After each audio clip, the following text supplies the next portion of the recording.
an engine out of a Chevy Equinox GMC Terrain through the top. Unlike your boy here, he doesn't remove them through the bottom like I did in the past.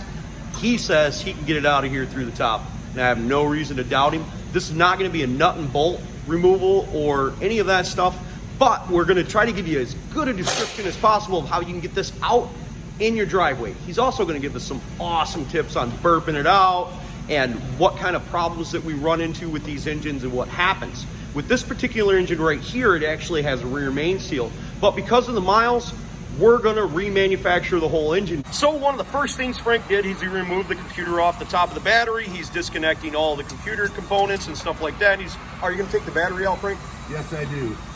Just to make it a little easier and more room to get the bell housing bolts out. So check this out. We definitely got condensation inside the coolant.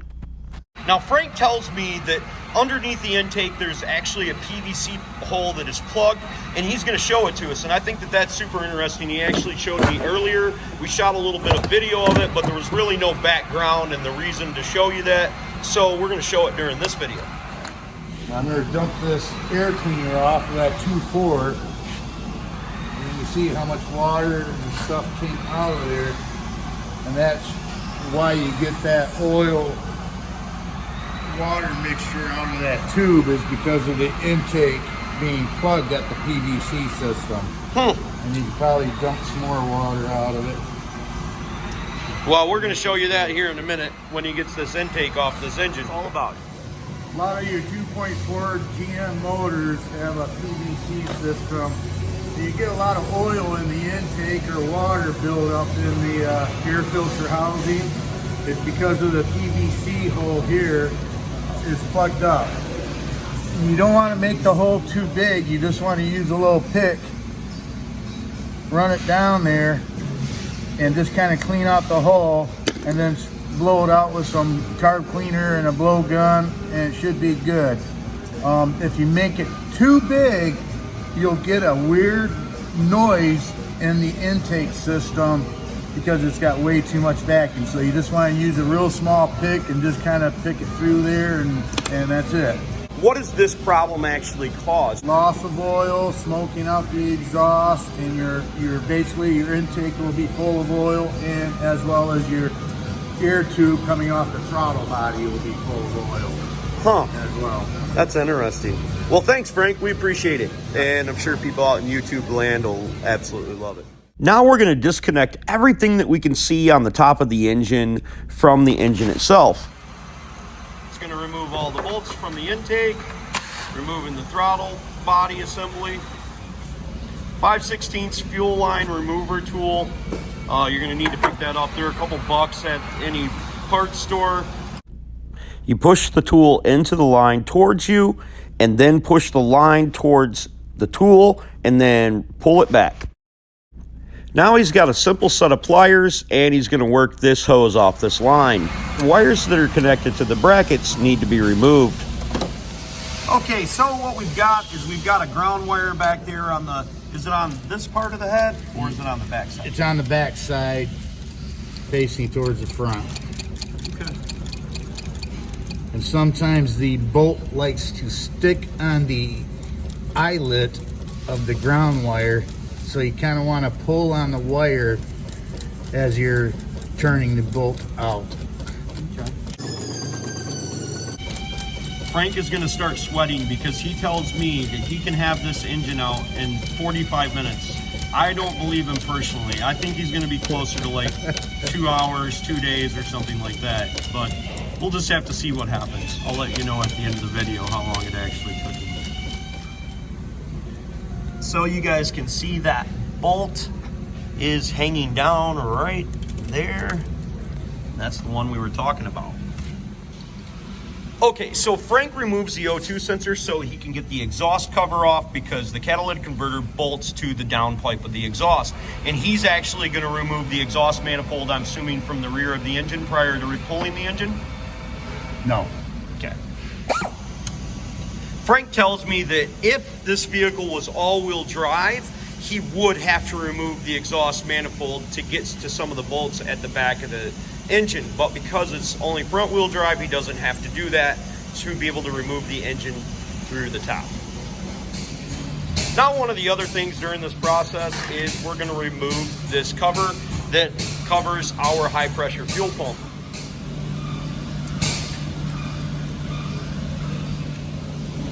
Okay, I just asked Frank what size the lines were on the high pressure fuel pump, and he tells me 11/16. Now, most of us know that everything nowadays is metric, all right?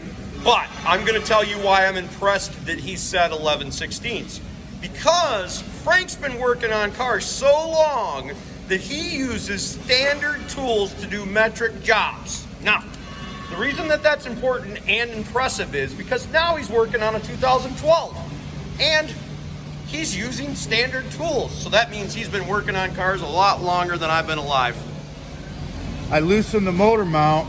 I take the two big 18mm nuts off, and then I take the two 15s out, and I leave one 15 bolt in there just to support the engine so I can do the rest of the work.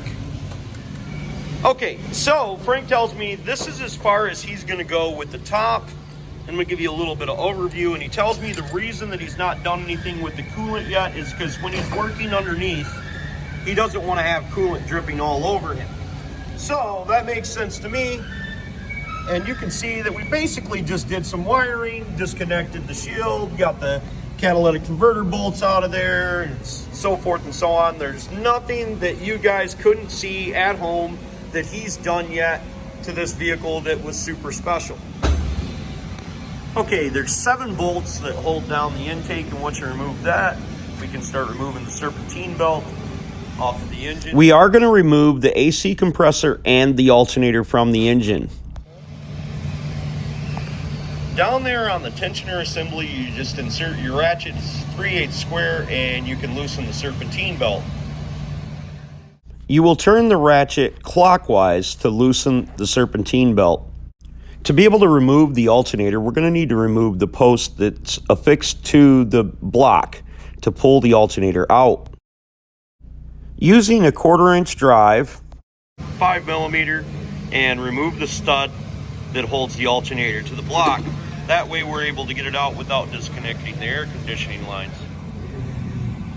Okay, we're going to remove the 5mm stud right down there for the AC compressor to be able to pull it off the rest of the way. Now we're going to remove the 13mm nut that holds on the battery cable to the starter, plus we're going to remove the 2 bolts that are holding the starter to the engine block. I have video of us just removing a starter out of one of these, and it's really easy to do without taking it apart. Now with the starter out, that gives us easy access to the rear torque converter bolts. We need to remove the rear torque converter bolts so the torque converter stays up inside the transmission when we pull the engine out. Now we're going to raise the vehicle up and support it on jack stands and start removing the brackets from the back. Now we're going to remove the brackets from the back side of the engine right up in here. Now we're going to look up in here and remove the torque converter bolts by simply turning the harmonic balancer on the front of the engine, getting us access to each bolt that needs to be removed. When you're taking out the rear bolts, up inside here, on the back side, and I'm going to try to get you up in there. Yeah, right up inside there is a bolt that is hidden, so we need to remove that bolt, and that bolt went in just like this. You do not have to unplug this plug to the power steering. Never get that plug out of there. Me neither usually. I don't usually pull it, but I usually try every time.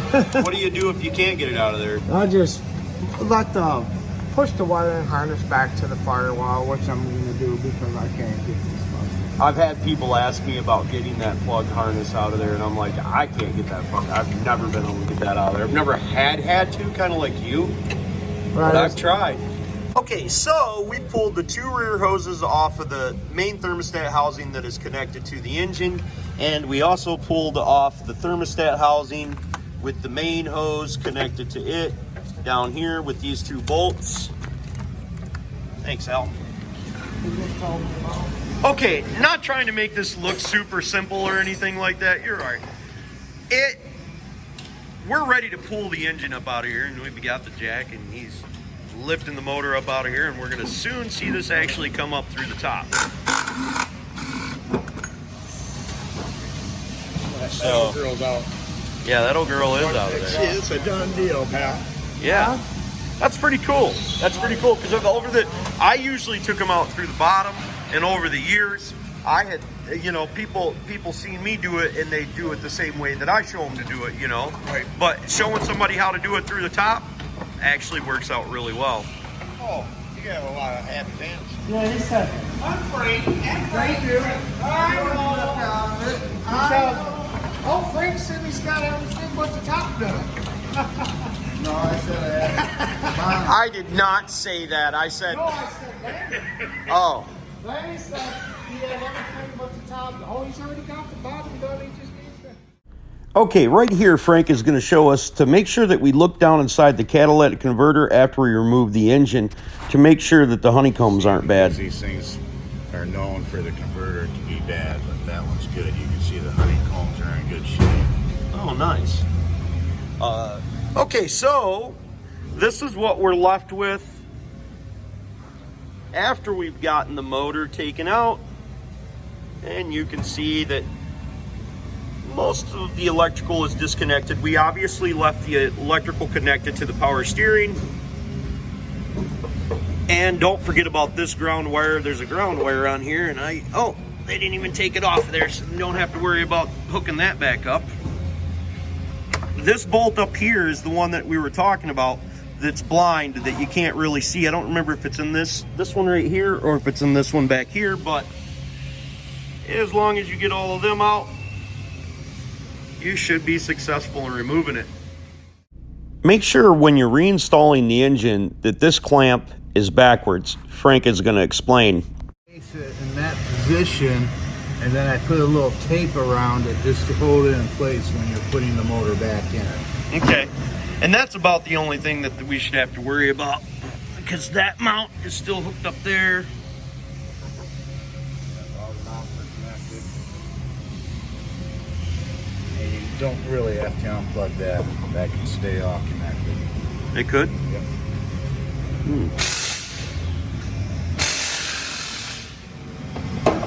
One other thing, Frank pointed out that on these exhaust manifolds, they like to crack, and I think we can see that that's evident right here.